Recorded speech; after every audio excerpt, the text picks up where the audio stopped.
નમસ્કાર, હું પ્રવીણ. વડોદરા ખાસું ચર્ચામાં છે, મગરો પણ ચર્ચામાં છે અને મગરની ચામડી કરતાં પણ જાડી ચામડી ધરાવતા એ તમામ પદાધિકારીઓ અને નેતાઓ પણ ચર્ચામાં છે.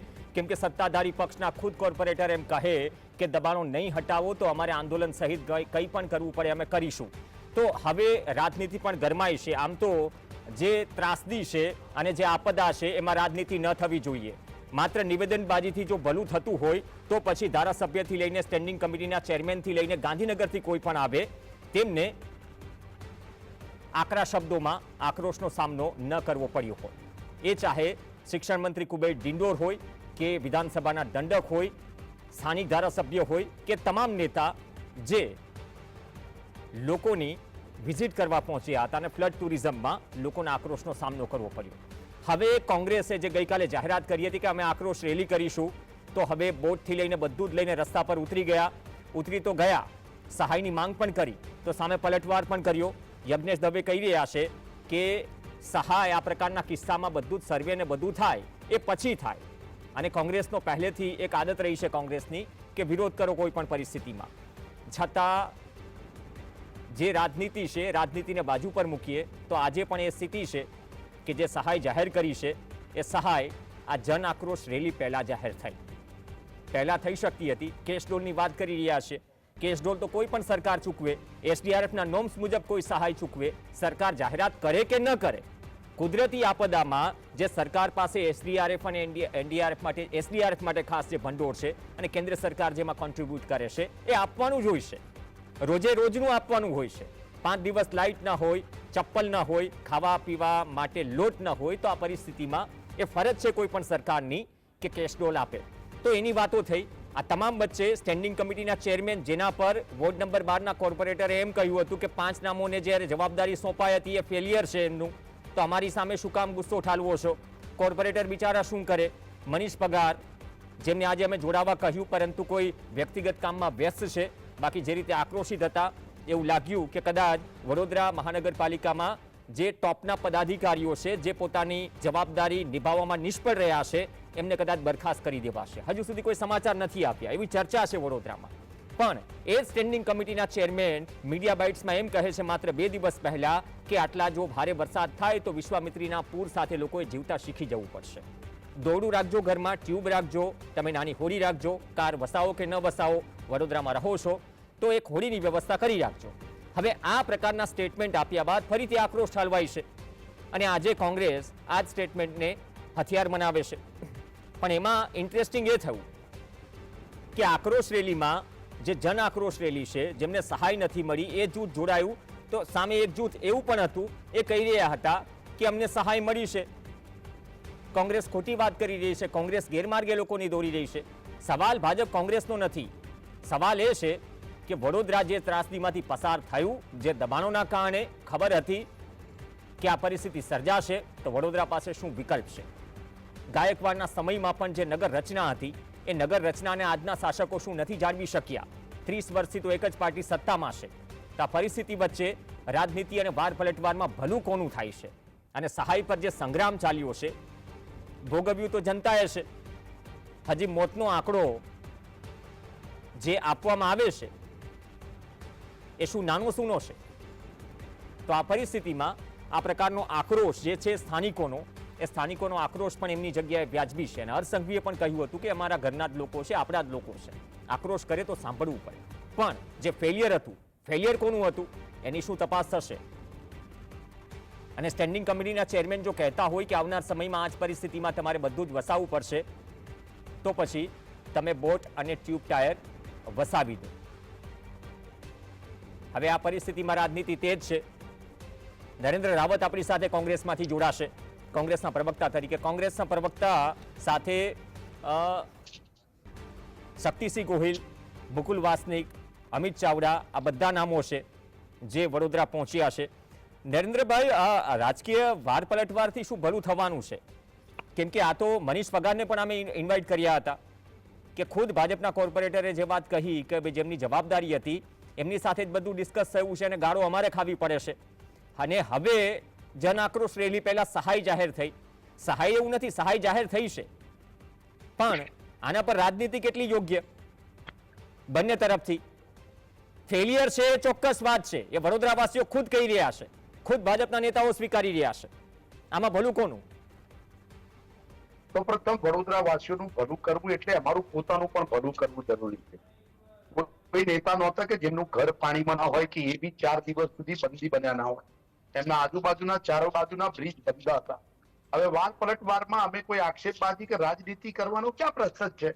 સૌ પ્રથમ જે રાજનીતિ એટલે કે જે શાસકો હોય, વિપક્ષ હોય, વિપક્ષની અમારી જવાબદારી છે કે જે સરકારે ભૂલ કરી હોય કે લોકોને અન્યાય થઈ રહ્યો હોય કે સરકારી ભૂલના કારણે લોકો તકલીફમાં હોય તો વિપક્ષે કરવાનું હોય. રાજનીતિ ક્યાં? અને રાજનીતિની વાત આવે તો આપે સ્પષ્ટ કહી દીધું કે જે લોકો શાસનમાં છે, જે લોકો આ બાબતમાં જવાબદાર છે, અહીંયા નુકસાન થયું એ તો તમે શું કરી દીધું કે અહીંયા ખૂબ મોટી ભૂલ કરવામાં આવી છે. આ સરકાર પ્રેરિત હોનાર જ છે. અને એના જ પાર્ટીના જે તમે કહ્યું કે હમણાં જે એ ભાઈનું નામ ભૂલી ગયો, મનીષ પગાર તમારા શહેરના વતની છે, તમે તો બહુ સારી રીતે જાણો છો. ના એટલે એ ભાઈ ભારતીય જનતા પાર્ટીના કોર્પોરેટર શ્રીએ સ્પષ્ટ એની સભામાં કહ્યું કે તમે 5 જણ જવાબદાર છો. હવે એ જ પાર્ટીના વ્યક્તિએ એ જ પાર્ટીને સભાના ફ્લોર ઉપર કહ્યું હોય કે તમે 5 જણ વડોદરા શહેરને ડૂબાડી દીધું અને ડૂબાડેલી પરિસ્થિતિમાં બી તમે લોકોને સહાય આપી શક્યા નહીં, તમે મદદ કરી નહીં, તમામ બાબતોએ તમે ઉણા ઉચ્યા. તમે જયારે ખબર હતી કે 24 કલાક કે 48 કલાક વડોદરા શહેરમાં વરસાદનું ટીપું નહોતું, એટલે એ પહેલા કલાકથી લઈને 48 કલાકથી 72 કલાક વડોદરા ધીરે ધીરે ડૂબ્યું. એનું કારણ તમે આજવા સરોવરમાંથી પાણી છોડ્યું. એના 2 દિવસ પહેલા લોકલ ફ્લડિંગ હતું. હવે આટલી બધી જવાબદારી હોય એમાં કોંગ્રેસ સામે મોરચો કાઢતા હોય, આ બેશરમ માણસો છે. શરમજનક કહી શકાય કે આ પ્રકારની પરિસ્થિતિમાં તમે કયો મોરચો નીકાળવા ગયા છો? પહેલા તો કોંગ્રેસે રાજનીતિ કરી જ નથી. અમે પૂર સમયે બી ચૂપચાપ લોકોની સેવા જ કરી. અમે 3 વખત મેમોરેન્ડમ આપ્યું. આજે અમે સમગ્ર ઘટના ઘટ્યા પછી સરકાર ઊંડી ઉતરી, સર્વે એમને કર્યો, મોટી મોટી વાતો નથી, માંગો મુખ્યમંત્રીએ પોકારીને વાત કરી હોય. અત્યારે તમે પેકેજ તો જુઓ, પેકેજ જે છે ચલો તમે કર્યું, મને જવાબ આપો કે તમે સર્વે કર્યા પછી વડોદરા શહેરના નાગરિકોને કેટલા કરોડનું નુકસાન થયું છે? અમે બી ચોંકી ઉઠ્યા છીએ દરરોજ આંકડા જોઈ જયારે અમે લોકોને મળીએ છીએ, કારણ કે એટલું મોટી સંખ્યાની અંદર નુકસાન થયું છે. મારા એક રિલેટિવ હતા, એનું બેઝમેન્ટ હતું જે અકોટામાં, જે ક્યારે પણ પાણી ન ભરાય, એમને પોતાનું 3 કરોડનું નુકસાન થયું છે. તો કલ્પના કરી શકો છો કે આ પેકેજ જે ડિક્લેર કર્યા છે એમને, એ પેકેજના દુકાનોમાં જે સામાન હતો, લાખો રૂપિયાનો સામાન, એક સામાન્ય માણસ એના ઘરમાં 4 ફૂટ પાણી જાય એટલે પહેલા ફ્રીજ જાય, એને ઉપર માળ પર કઈ રીતે લઈ શકવાનું, એના સોફા જાય, એનું બીજું બધું રાજ રચીતું જાય, એનું અનાજ જાય. એક ઘરમાં 2-3 વ્યક્તિ રહેતા હોય, એ લોકો સામાન બી ઉચકીને ક્યાં લઈ જાય? તો નરેન્દ્રભાઈ, આ નુકસાનીની ઘણી વખત આપણે વાત કરી ચૂક્યા છે અને જેટલી કરીએ એટલી ઓછી છે. પણ જે યજ્ઞેશ દવેએ કહ્યું કે આ તો આપદા પછી સહાય થાય, હવે ખરેખર સર્વે કઈ રીતે થયો છે અને સહાય ચૂકવાય કઈ રીતે છે? તમે જે કહી રહ્યા છો, કેમ કે 5,000 થી લઈને 85,000 સુધીની જે રોકડ સહાયની જાહેરાત જે કરી છે રાજ્ય સરકારના પ્રવક્તા મંત્રી ઋષિકેશ પટેલે, અલગ અલગ પેકેજની વાત છે, તો આ કઈ રીતે છે? બેસાડ્યું કઈ રીતે? હું જવાબ માંગુ છું. મારું એ જ કહેવું છે કે તમે જે સહાય કરી એમાં મેક્સિમમ તમે 5 લાખ સુધી, એ તમારી હાસ્યાસ્પદ તમારી વાત કરું કે 20 લાખ રૂપિયા સુધીની લોન આપવાની, એમાં 3 વર્ષ સુધી 7% વ્યાજ, એટલે 3 વર્ષનું વ્યાજ. મેં 20 લાખની લોન લીધી અને 3 વર્ષ સુધી સરકાર મદદ કરે એટલે મને 42,000 રૂપિયાનો વ્યાજનો ફાયદો થાય. એટલે મને આટલું બધું નુકસાન થયું હોય, તમે તમારી સહાય તો 42,000 મળી, અને એ બી 3 વર્ષ સુધીમાં મારે તો ભરી જ રાખવાના. મારે 20 લાખની લોન શેના માટે લેવાની? મારું કરોડ રૂપિયાનું નુકસાન થયું, 5, 10, 15, 20 લાખ રૂપિયાનો મારો સામાન ગયો તમારા પાપે, તો એનો મતલબ શું? 5 લાખ સુધીની સહાયનો ક્યાં પ્રશ્ન જ છે? 20 લાખની લોન 3 વર્ષ સુધી 7%, તો 5 લાખ તો થતા જ નથી, 42,000 રૂપિયા થાય છે. શું મજાક ઉડાવો છો તમે લોકોની? અમે કે ગણિતની વાત કરીએ છીએ અને તમે સહાય કરી તો કઈ રીતની વાત કરો? કયા ધારાધોરણોની આધારે નક્કી કરો? પહેલા તમે મને સર્વે ડિક્લેર કરો કે વડોદરા શહેરમાં મેં 5,000 દુકાનોની અંદર આટલા લાખનું નુકસાન થયું છે, જેથી અમે સહાય ડિક્લેર કરીએ છીએ. વાતો ખાલી કરવાની. નરેન્દ્રભાઈ, જે લોકોને જૂથ સામે આવી ગયા હતા, જે એક જૂથ કહી રહ્યું હતું કે ભાઈ સહાય મળી છે, તમે ખોટું ગેરમાર્ગે દોરી રહ્યા છો, એમને કઈ સહાય મળી છે? હવે તમે હું આપના માધ્યમથી આપને બી કહેવા માંગુ છું, આપના ટીવીમાં જોઈને અમે થાકી ગયા છીએ. સહાય મળી છે એટલે શું સહાય? ભારતીય જનતા પાર્ટીએ જે પ્રકારે અને સરકારે ભેગા થઈને કોઈ વિસ્તારમાં કોઈ બિચારાઓને મદદ કરી, સહાય એટલે ખાવા પીવાનું આપ્યું ને, ફૂડ પેકેટ આપ્યા હતા ને. હવે કેસ્ટ્રોલની વ્યવસ્થા એ તો સરકારી ધારાધોરણો જે આપે કહ્યું એ તો કલેક્ટરના પરમીમાં છે કે કોઈ બી હોનારત આ પ્રકારે થાય એમાં લોકો એ દિવસે ધંધો રોજગાર ના હોય એમને રોકડ રકમની સહાય કરવી, એમને અનાજ દાણું આપવું એ તો સામાન્ય વસ્તુ છે. એટલે એમને આ સહાય ગણી રહ્યા છે. નરેન્દ્રભાઈ, હું એ જ કહી રહ્યો છું, આ ભ્રમ એટલા માટે ભાંગવો છે કેમ કે જે પણ અતિવૃષ્ટિ ને બધું થાય છે ઘર વખરીથી લઈને, જે મકાન માલિક કે જે ખેતર ધરાવતો ખેડૂત જે સમજે છે ને, કદાચ શહેરની પબ્લિક એ વસ્તુ સમજવા તૈયાર નથી, અથવા ગળે નથી ઉતરતું, અથવા તો એ થોડું છે ને પડદો હટાવવો છે. એ સહાય નથી, કેશડોલ છે. એ ધારા ધોરણ મુજબ ચૂકવવામાં આવે છે.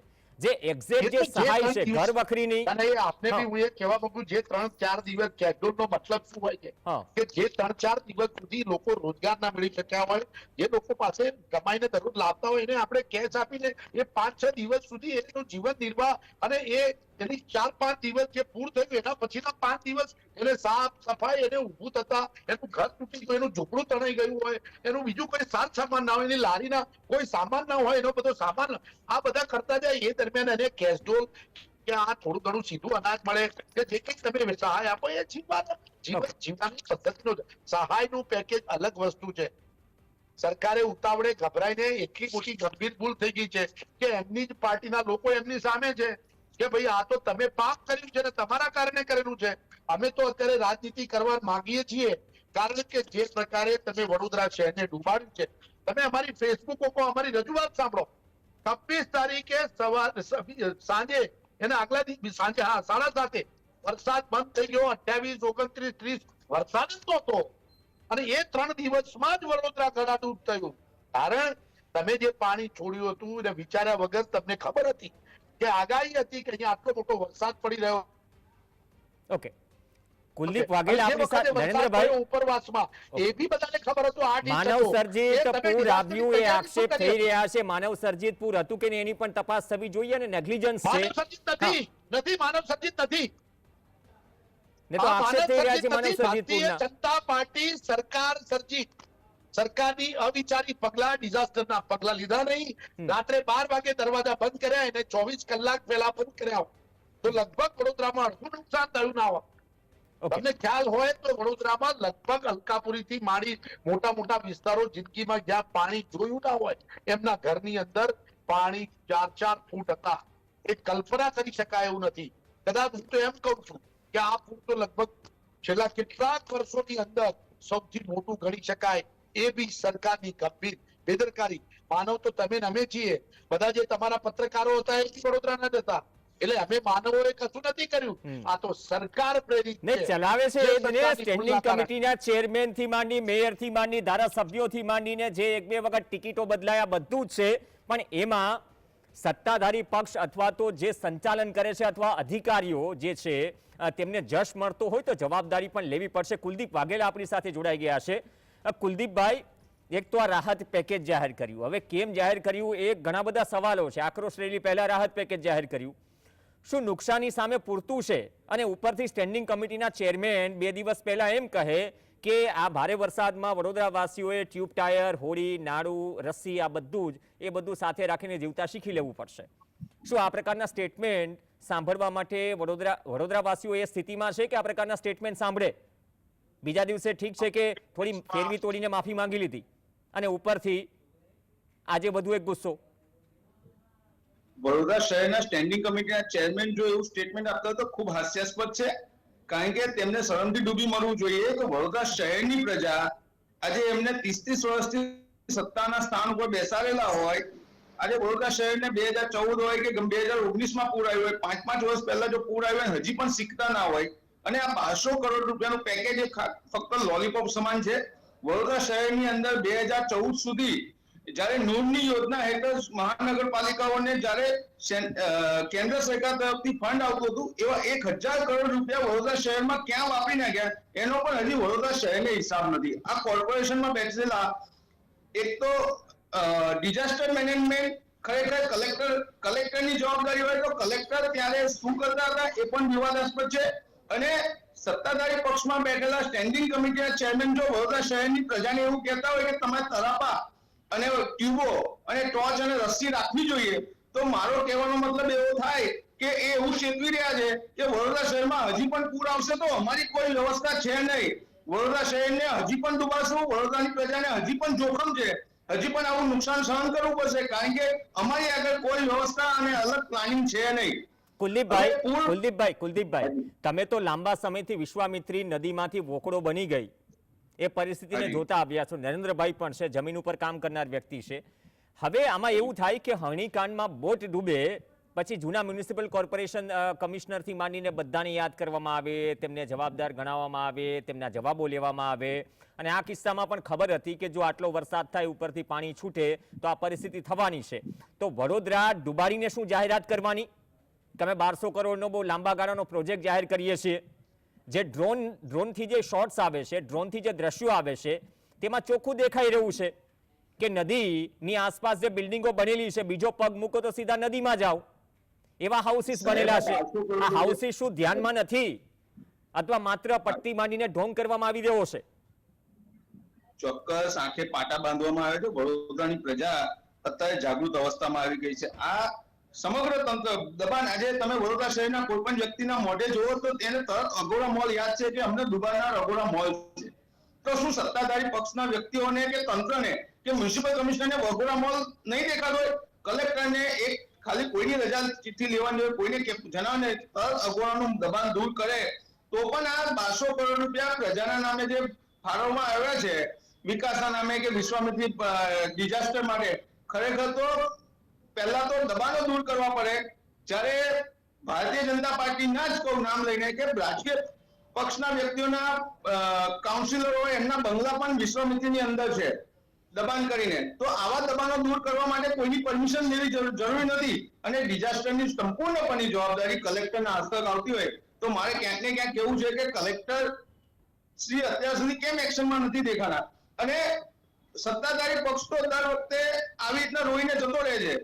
મ્યુનિસિપલ કમિશનર હાથમાં છે કે દબાણો દૂર કરો. વડોદરા શહેરમાં 40 થી 50 ઉપરના એવા દબાણો હશે વિશ્વામિત્રી ઉપર જેને કોતરો પૂરી નાખ્યા છે. તો તાત્કાલિક ધોરણે આ દૂર કરવા જોઈએ. એના બદલે 1200 કરોડ રૂપિયાની લોલીપોપ આપી રહ્યા છે. આ તો કટકી ખાવાના પહેલા પણ પૈસા આવ્યા હતા. આ પહેલા પણ વિશ્વામિત્રીને ડેવલપમેન્ટ કરવા માટે રિવરફ્રન્ટ માટે પૈસા વાપરી નાખ્યા છે. એટલે ક્યાંક ને ક્યાંક આ પૈસાનું પેકેટ તો લોકોને ઉલ્લુ બનાવવા માટે છે. રિવરફ્રન્ટ થી દબાણ નહીં થાય, રિવરફ્રન્ટ થી નદીની સાઈઝ ઘટશે નહીં, પહોળાઈ નહીં ઘટે. શું મને તો એવું લાગે સ્ટેન્ડિંગ કમિટીના ચેરમેન જ્યારે એવું બોલ્યા કે તમે તરાપાને બધું વસાવી લો, એટલે એવું થઈ ગયું કે એમને તોડવાની દાનત નથી.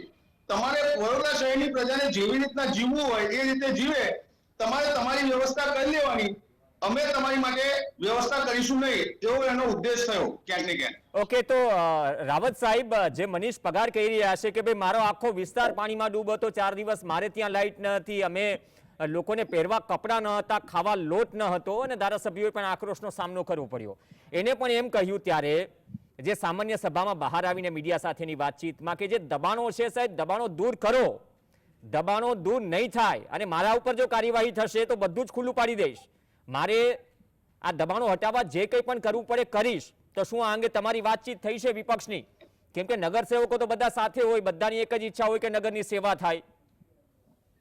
કોંગ્રેસ પક્ષ અને પર્ટિક્યુલરલી હું અને પૂર્વ વિપક્ષ નેતા અમીર રાવતે વિશ્વામિત્રીના તમામ દબાણો બાબતે જ્યાં જ્યાં બી છે એ બાબતે રીતસરની વ્યવસ્થિત ડિટેલ રજૂઆત કરેલી છે કે ક્યાં ક્યાં તમારા એન્ક્રોચમેન્ટ છે. વડોદરા શહેરના પર્યાવરણવાદીઓને પણ ભારતીય જનતા પાર્ટીના નેતાઓ દ્વારા વિશ્વામિત્રીનો પટ, કોતર એ બધું એની નેચરલ જે વસ્તુ હોય એની અંદર ક્યારે પણ બાંધકામ કરી શકાય નહીં. પરંતુ 30 વર્ષથી અમે જોઈ રહ્યા છે કે વિશ્વામિત્રીની આજુબાજુ ભારતીય જનતા પાર્ટીના નેતાઓએ બિલ્ડરો સાથે બેસી સાંઠગાંઠ કરીને ખૂબ મોટા બાંધકામો બાંધ્યા છે. અને હવે મુખ્યમંત્રી ભૂપેન્દ્ર પટેલના ઉપર હું આક્ષેપ કરું છું આપના માધ્યમથી.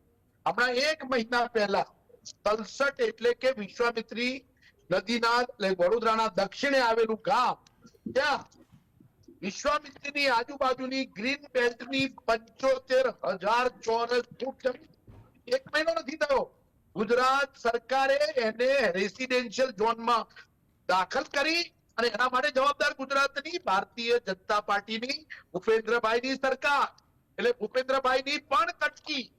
એમણે તો હમણાં ગંભીર આરોપ બે લગાવો મહિના છો પહેલા 3 લાખ આવું આક્ષેપ સીધો જ મુખ્યમંત્રી પર ગંભીર આરોપ લગાવો છો નરેન્દ્રભાઈ. અંગે રજૂઆત કરી છે. મારી પાસે પુરાવા છે. ગઈકાલે ને પરમ દિવસે એની વાંધા અરજી પતી ગઈ.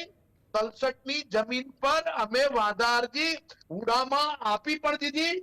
વાત એ હતી કે ગુજરાતની ભાજપની સરકાર દ્વારા 3 લાખ ચોરસ મીટર વિશ્વામિત્રીની આજુબાજુ આવેલી ગ્રીન બેલ્ટની જમીન છેલ્લા 2 મહિનાથી વડોદરાના ઉડાના કમિશનર અને ઉડામાં પ્રેશર કરી રહી હતી કે આ જમીનને રેસિડેન્શિયલ ઝોનમાં ફેરવવી. આ તો અમારું અમે રજૂઆત કરવા ગયા. વડોદરા શહેરના એન્વાયરમેન્ટલિસ્ટ બધા ભેગા થયા. અમે કમિશનર અને ઉડાના ચેરમેનને રજૂઆત કરી કે આ ક્યારે પણ નહીં થવા દઈએ. ગભરાઈ ગયા, ચૂપચાપ બધું ઠપ થઈ ગયું. 1 મહિનો થયો નથી અને 1 મહિના પહેલા ભૂપેન્દ્રભાઈએ 75,000 ચોરસ ફૂટ જમીન વિશ્વામિત્રીની આજુબાજુની ગ્રીન બેલ્ટની જમીન રેસિડેન્શિયલ ઝોનમાં ફેરવી દીધી. એની વાંધા અરજી પરમ દિવસે આપી છે. પછી ક્યાં દાનતની વાત કરો છો? નહીં, તમે જે કહી રહ્યા છો બહુ મોટો આક્ષેપ છે ને તમે જો કહી રહ્યા હો કે બધા જ પુરાવા છે તો આ પુરાવા સામે પણ આવવા જોઈએ. હમણાં 1 જ મિનિટમાં મોકલી આપું. નહીં, બટ ઓબ્વિયસ આના ઉપર સ્ટોરી પણ થવી જોઈએ, કેમ કે સરકારથી માંડી સીએમથી માંડી તમામ એમ જ ઈચ્છતા હોય કે કદાચ ત્યાં રેસિડેન્ટ બની જશે તો એના કારણે જો પર્યાવરણને નુકસાન થતું હશે તો એના પર પણ વિચાર વિમર્શ કરવો જોઈએ. અને અપેક્ષા રાખીએ સહાય તો થઈ છે, પણ લાંબા ગાળાના આયોજનની વાત કરીએ છીએ. 2 વખત વડોદરા ડૂબે, પછી 1200 કરોડનું પેકેજ જાહેર થાય. વેલકમ. ડૂબ્યા પછી 1200 કરોડનું પેકેજ આના માટે નથી.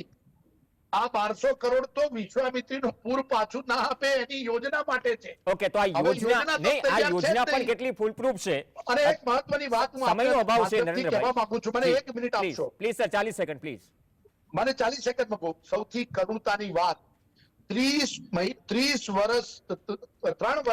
વર્ષથી ભારતીય જનતા પાર્ટીની ગુજરાતમાં સરકાર અને વડોદરામાં સરકાર, 10 વર્ષથી દિલ્હીમાં સરકાર, 14માં નરેન્દ્ર મોદીજી વડોદરા આવીને કહીને ગયા હતા કે હું વિશ્વામિત્રીને સ્વચ્છ કરીશ, એને પુનઃજીવિત કરીશ.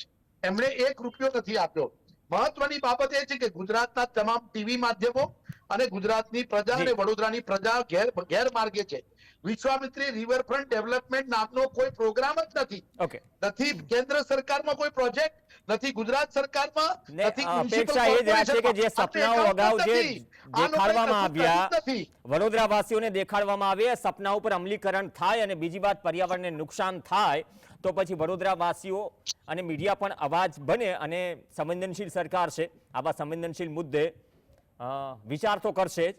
પણ જોઈએ, વાર પલટવાર છે, સહાય કેટલી પૂરતી છે, વડોદરાવાસીઓની ખુદ લાગણી વર્ણવવા માટે કાફી છે. ધન્યવાદ કુલદીપભાઈ અને ધન્યવાદ નરેન્દ્રભાઈ. ચર્ચામાં જોડાયા તો સહાય પર સંગ્રામ યથાવત રહેશે, પરંતુ મલમ લગાવવાનો જરૂરી છે. જેને વધારે ચોટ ખાધી છે ત્યાં પહોંચવાની જરૂર છે, સંવેદનાઓની જરૂર છે. માત્ર વાતોથી નહીં ચાલે, એ સત્તામાં હોય કે વિપક્ષમાં. નમસ્કાર.